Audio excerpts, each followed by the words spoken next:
வாயில போட்ட உடனே அப்படியே கரைஞ்சு போயிடும். இது பேரு உட்கார.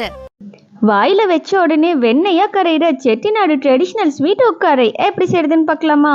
குக்கரில் 1 கப் பாசிப்பருப்பை வாசனை வர வரைக்கும் ஃப்ரை பண்ணி தண்ணி ஊற்றி மூடி போட்டு 2 விசில் விட்டு இறக்கி நல்லா மசிச்சு எடுத்து வச்சுக்கோங்க. இப்போது ஒரு கிண்ணத்தில் 2 கப் வெல்லம் 1/4 கப் தண்ணி ஊற்றி வெல்லத்தை நல்லா கரைச்சி எடுத்துக்கோங்க. இப்போது கடாயில் 6 டேபிள் ஸ்பூன் நெய் 1/4 கப் ரவாவை சேர்த்து கோல்டன் கலராக ஃப்ரை பண்ணிவிட்டு அது கூட 1/4 மூடி தேங்காவையும் சேர்த்து ஃப்ரை பண்ணிவிட்டு வேக வச்ச பருப்பை சேர்த்து 5 நிமிஷம் நல்லா வதக்குங்க. அது கூட கரைச்சி வச்ச வெல்லத்தை சேர்த்து நல்லா கலந்துட்டு 2 டேபிள் ஸ்பூன் நெய் சேர்த்து நல்லா திக்காக வர வரைக்கும் வதக்குங்க. அது கூட 1/4 டீஸ்பூன் உப்பு ஏலக்காய் பொடி சேர்த்து அல்வா பதம் வர வரைக்கும் நெய் விட்டு நல்லா கிளறி கடைசியாக வறுத்து வச்ச முந்திரியை சேர்த்து கலந்தா செட்டிநாடு ஸ்பெஷல் உட்காரை ரெடி. ஸ்வீட் கிரேவிங்ஸ் இருக்கும்போது வீட்டில் இருக்கிற பொருளை வச்சு இந்த மாதிரி ட்ரை பண்ணி பாருங்கள், சூப்பராக இருக்கும்.